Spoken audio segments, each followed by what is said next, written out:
By the time the applause faded, something already felt off. Not visibly, not dramatically. On the surface, everything looked like success: polished smiles, confident handshakes, envelopes exchanged under warm office lighting. Numbers were spoken out loud, bonuses celebrated, a ritual everyone understood, until one number didn't fit: $4,000. It didn't echo like the others. It landed quietly, almost politely, and yet somehow it stayed in the air longer than anything else said that evening. She didn't react, not immediately. Just a pause. A nod. The kind of composure that makes people uncomfortable without them knowing why. Because somewhere between "be grateful" and silence, something shifted, not in the room, in the system. And systems, unlike people, don't forget. Especially when Section 9 is involved. The room was still carrying the momentum of celebration. Glass walls reflected soft amber light. Someone laughed too loudly near the corner table. Finance shook hands with operations as if numbers themselves had just closed a deal. It was that familiar corporate atmosphere, where success is measured, distributed, and briefly performed, and at the center of it all stood the board. Confident, structured, certain. The CEO didn't raise his voice. He didn't need to. Authority in rooms like this doesn't come from volume. It comes from expectation. Everyone gets $14,000. A pause, calculated, almost ceremonial. You get $4,000. Be grateful. No explanation followed. None was expected. Because in that system, explanation had never been part of the process. Only outcome, only hierarchy, only acceptance. She stood exactly where she had been standing moments before. No shift in posture, no visible reaction, no correction, no protest, no confusion. Just stillness. The kind that doesn't resist, but doesn't agree either. And that subtle difference, it rarely goes unnoticed by people who are used to being obeyed. A few glances moved across the room. Quick, quiet, instinctive. Not because something had happened, but because something hadn't. No gratitude, no smile, no performance, just acknowledgement. And then, thank you. Polite, clean, neutral, too neutral. If you understood the architecture of corporate dynamics, you would recognize that moment instantly. It wasn't about the money, it was about deviation. Because systems like this depend on predictability, on expected emotional responses that confirm the hierarchy is still intact. Gratitude confirms order. Silence questions it. And she had chosen silence wrapped in courtesy, which in many ways is far more destabilizing. Across the room, someone from HR leaned slightly toward another colleague, a whisper, barely audible. Pay gap? The word moved like a draft under a closed door, not strong enough to be acknowledged, but enough to be felt. Because numbers, once spoken, don't disappear. They settle, they compare, they align themselves against memory. And in that quiet recalibration, narratives begin to shift. The CEO had already moved on. Another handshake, another congratulation, another controlled display of leadership continuity. But something small had slipped past the script, not visibly, not measurably, but structurally. She placed the envelope on the table beside her, didn't open it, didn't look inside, which, in a room built entirely around numbers, was almost an act of defiance, and yet it was delivered without friction, without confrontation, without a single word out of place. That's the part most people miss. Control in corporate systems isn't lost through loud conflict, it erodes through quiet misalignment, through moments where expected behavior simply doesn't occur, and the system doesn't know how to categorize it. Near the exit, she paused. Not long. Just enough to acknowledge someone who met her eyes. A brief nod. Professional, respectful, final. Then she walked out. No scene, no statement, no signal. At least, none that the room was trained to detect. Behind her, the celebration resumed, because that's what systems do best. They normalize, they continue, They assume continuity until something forces them to reconsider. But somewhere else in the building, in layers far below conversation and far above emotion, a dependency still existed. A signature, a control point embedded quietly inside Section 9, and unlike applause, it didn't fade. It waited.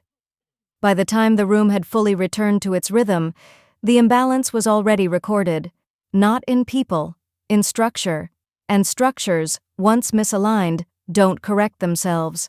They respond, just not always immediately. By the time the building emptied, the celebration had already rewritten itself into memory, not as conflict, not as imbalance, as routine. That's how corporate systems protect themselves. They compress discomfort into something manageable, something forgettable, something that fits. Emails were sent, bonuses logged, numbers entered into systems that never question context, only input. $14,000, $14,000, $14,000, $4,000, aligned, approved, processed. On paper, everything made sense. At 21:07, the finance floor was almost silent. Only a few screens remained lit, islands of cold blue light in an otherwise dark space. Cleaning staff moved quietly through the corridors, careful not to interrupt what little remained of the workday. And somewhere inside that silence, a process was waiting. Not broken, not failing, waiting. The system didn't react immediately. It never does. Because systems designed around control points don't panic, they verify, they trace dependencies, they confirm authority, and then they decide. At 21:12, the first alert appeared, not loud, not urgent, just a small notification on a secondary monitor. Authorization pending, Section 9 bonus control. No one noticed, because no one was looking for it. At 21:18, a second process stalled, then a third. Not errors, not failures. Pauses, like something had reached a boundary it couldn't cross. Downstairs, security logs continued as usual, badge scans, exit timestamps, routine movement recorded without interpretation. Her exit was just another line in the system, timestamped, archived, closed, except the system didn't treat it as closure. At 21:26, Finance tried to finalize the bonus allocation batch, a standard procedure, automated, predictable, until it wasn't. Execution delayed.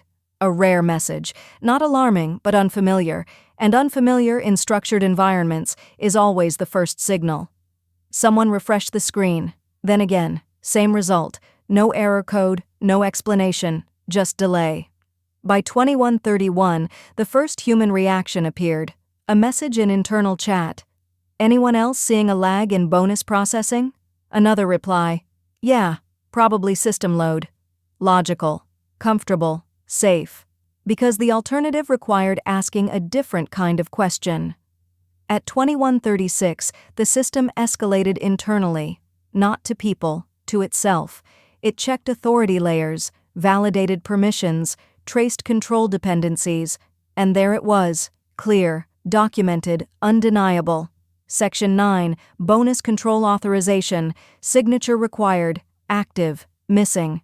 That's the moment the architecture shifted, not visibly, not dramatically, but fundamentally, because in that system, control wasn't tied to position, it was tied to access, and access had just walked out of the building. At 21:42, the CFO's dashboard updated, a quiet flag in the corner of the screen.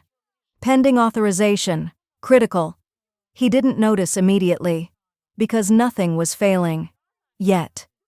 By 21:47, the delay had spread. Compensation reports froze mid-generation. Approval chains paused mid-route. Automated triggers queued without execution. The system wasn't collapsing. It was holding, waiting for something it had been explicitly designed to require. And this is where most organizations misunderstand their own infrastructure.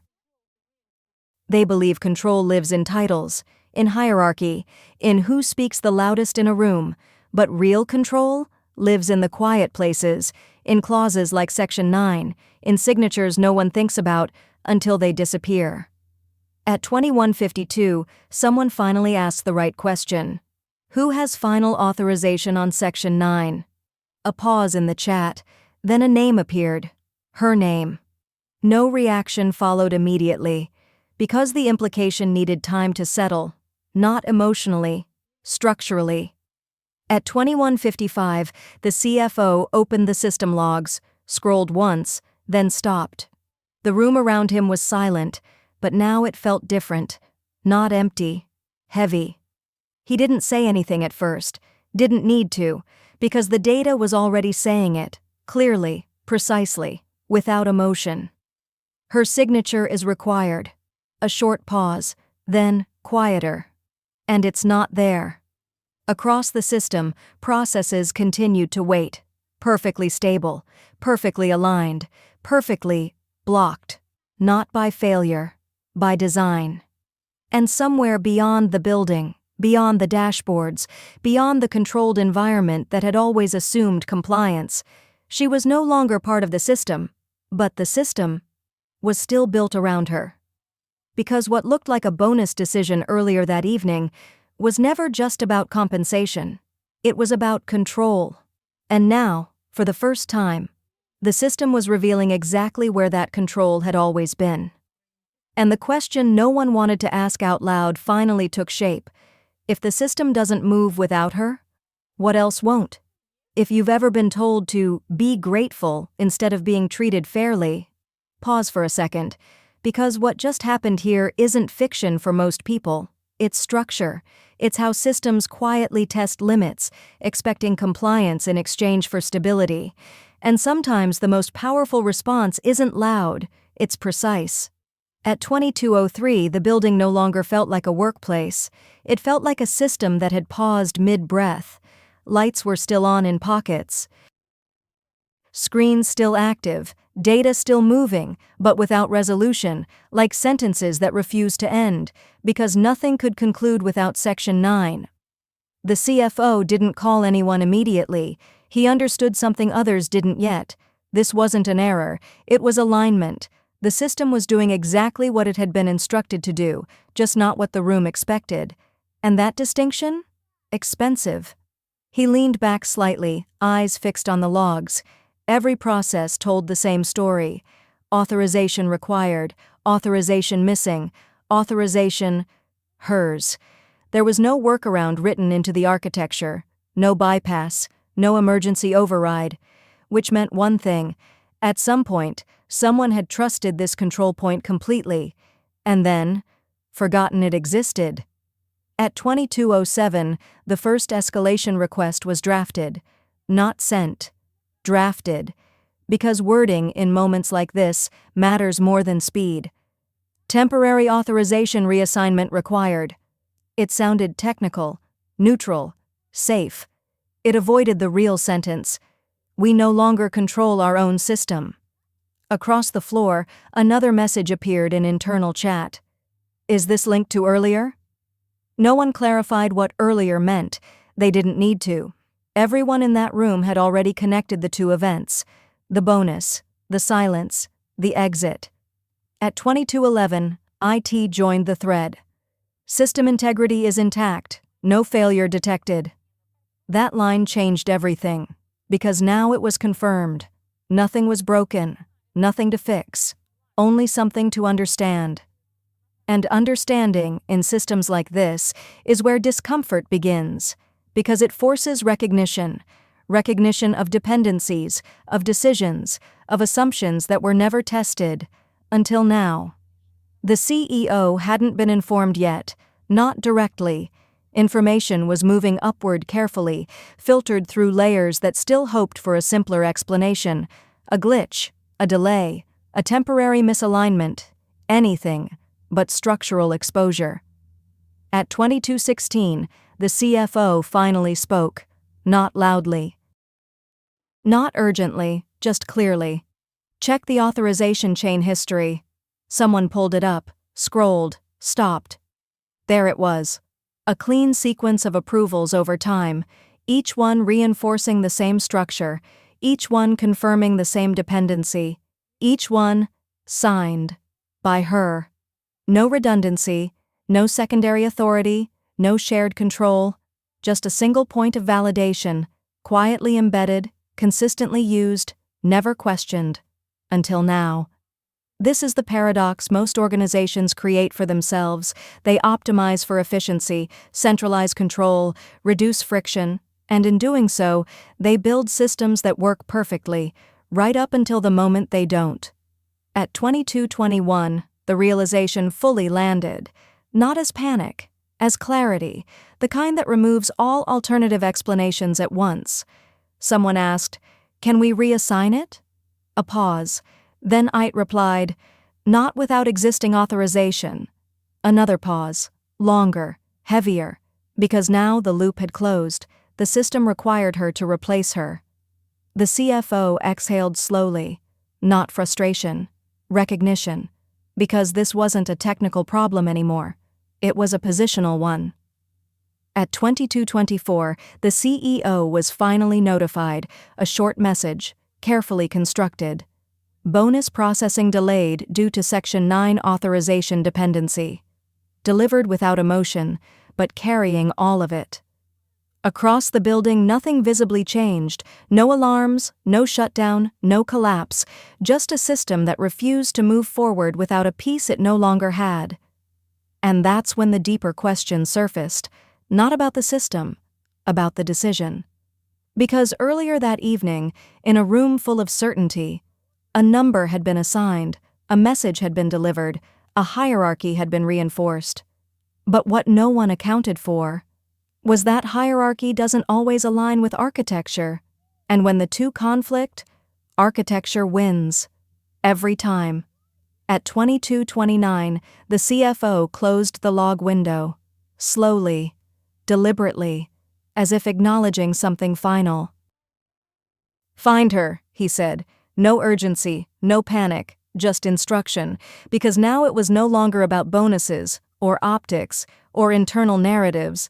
It was about restoring control.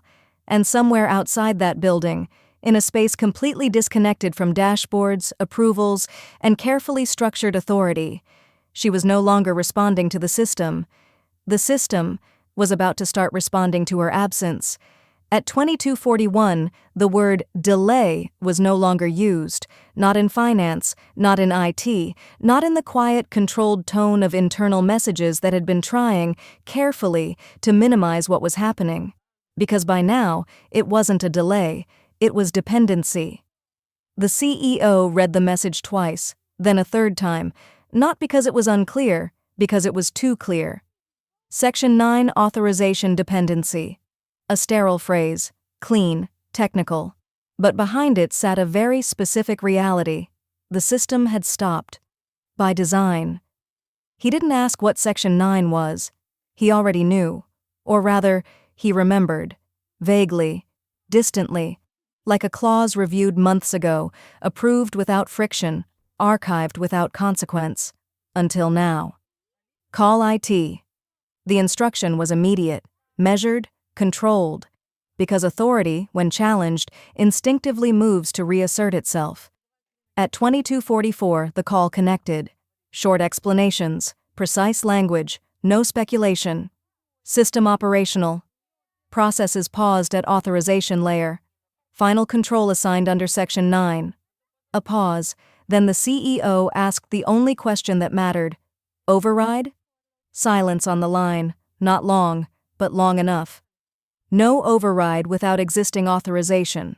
That was the moment the structure inverted, not visibly, but definitively, because in that answer, hierarchy had just encountered a boundary it didn't control. In the glass reflection of the office, his posture didn't change, but something else did. Expectation. Because systems like this are built on an assumption. That authority flows downward. That decisions translate directly into outcomes. That control is absolute. Until it isn't. At 22:48, another instruction. Reassign authorization. IT didn't answer immediately. They checked, confirmed, verified. And then, with the same calm precision, Reassignment requires current holder approval. The room didn't react, not externally, but internally, something tightened, because now it wasn't about fixing a process, it was about a loop, closed, self-reinforcing, unbreakable from the inside. At 22:52, the CFO entered. No urgency, no raised voice, just presence, the kind that signals alignment between departments that don't usually need to align this quickly. He didn't explain, didn't summarize, just placed a tablet on the desk and turned it slightly. The logs were still open, still unchanged, still waiting. Her signature is in Section 9 bonus control. He didn't repeat it, didn't need to, because now it wasn't information, it was context. The CEO looked at the screen, then away, then back again, as if expecting something to update on its own. It didn't. Across the system, queues were building, not failing, accumulating, every process reaching the same point, and stopping, every path leading to the same absence. This is where corporate perception begins to fracture, because up until this moment, everything had been manageable, contained, interpretable. Now it wasn't, because the system wasn't misbehaving, it was enforcing. At 22:56, the first external risk appeared, not financial, not yet. Reputational, because bonus distribution timelines weren't just internal metrics, they were signals, promises, expectations tied to performance cycles, investor reports, internal trust. And trust, once delayed, doesn't degrade slowly, it shifts. Timeline? The CEO asked. No one answered immediately, because any estimate required an assumption that control would be restored, and right now, that assumption wasn't guaranteed. The CFO spoke instead, quietly. Until authorization is resolved, nothing moves. Simple, final, uncomfortable. The CEO stood, walked to the window. The city outside was still active, lights, motion, continuity, everything functioning exactly as expected. Inside, the system remained perfectly stable, perfectly aligned, perfectly paused. This is the moment most leaders misunderstand. They think disruption looks like chaos, like alarms, like visible failure. But real disruption looks like silence, like systems that continue running, but stop delivering. At 23:02, the instruction came again, shorter this time, more direct. Find her. Not as a suggestion, as a necessity. Because now, the equation had changed. It wasn't about compensation anymore, or optics, or internal messaging. It was about control architecture. And the architecture had just revealed something critical. The system didn't belong to the hierarchy. It belonged to whoever held the key. And at that moment, she did. At 23:14, the building reached a state it had never been designed to handle. Not failure, not crisis, absence. Everything was still running, servers active, dashboards live, data synchronized across every layer of the organization. From the outside, nothing had changed. From the inside, nothing could move forward. That's the quiet paradox of controlled systems. They don't collapse when something is missing. They wait. At 23:17, the first call went unanswered, not escalated, not repeated immediately, just noted. Because at this level, persistence is calculated, not reactive. Try again in 5. Across the finance floor, screens remained open on the same frozen checkpoints. Authorization pending, authorization required, authorization absent. The repetition was becoming psychological, not technical, because when a system repeats the same condition without variation, it stops being information. It becomes pressure. At 23:22, a second call. Same result. No response. Someone suggested email, another suggested internal messaging, a third checked access logs again, as if the system might suddenly reinterpret reality. It didn't. At 23:25, the CFO stopped looking at the screen, because there was nothing left to extract from it. The system had already said everything it needed to say, clearly, repeatedly, without emotion. He turned slightly. Prepare impact summary. Not fix it, not resolve. Summarize. That single shift in language revealed the real state of the situation, because you summarize when something is already happening, not when you still believe you can prevent it. At 23:29, the first outline appeared. Bonus distribution delayed. Approval chain blocked at Section 9. No override mechanism. Dependency. Single authorization holder. Clean, structured, unavoidable. The CEO read it once, then again, slower. Not searching for errors, searching for options. There weren't many. Can we isolate it? He asked. It responded carefully. We can isolate the process, but not execute it. Another boundary, another confirmation. The system wasn't resisting, it was enforcing. At 23:34, something subtle changed in the room. Not urgency, clarity. Because up until now, there had been a quiet hope that this was temporary, that resolution was a matter of time. Now it was evident. Resolution was a matter of access, and access wasn't in the room. The CFO spoke again, not to the CEO, to the situation itself. She understood the architecture. No one disagreed, because the logs had already proven it. Every approval chain, every authorization layer, every dependency point, all aligned around one design decision, centralized control under Section 9, efficient, precise, unquestioned, until it became absolute. At 23:38, the third call was placed.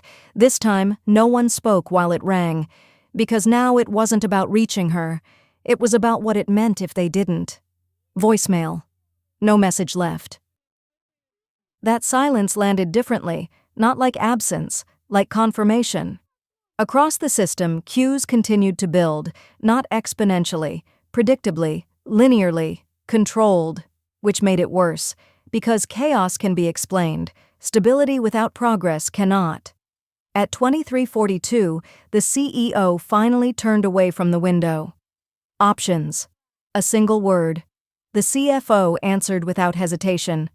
2. A pause. We restore authorization. Another pause. Or we accept delay. He didn't say the third option. He didn't need to. Because by now, it was already understood. Restoring authorization meant one thing: re-engaging the person who had been dismissed without consideration. And accepting delay meant something else: allowing the system to publicly demonstrate where control actually resided. Neither option was comfortable. At 23:47, the building was silent again, not the early silence of routine, the later silence of realization. Because this was no longer about a mistake, it was about exposure. Exposure of a gap, not in pay, in understanding. The assumption had been simple: that value is defined by role, that control is defined by title, that systems follow hierarchy. And now, all three had been quietly disproven. At 23:51, the CFO closed the summary, not because it was complete, because it was enough. He looked at the CEO. We mispriced control. No accusation, no emotion, just precision. Because that's what this had always been. Not a conflict, not a reaction, a correction. And somewhere beyond the reach of internal systems, dashboards, and structured authority, she existed outside the architecture, unaffected, unreachable, while the system she once operated within continued to wait for her, not as an employee, as a requirement. And for the first time, the organization understood the difference. Silence didn't fill the room. It defined it.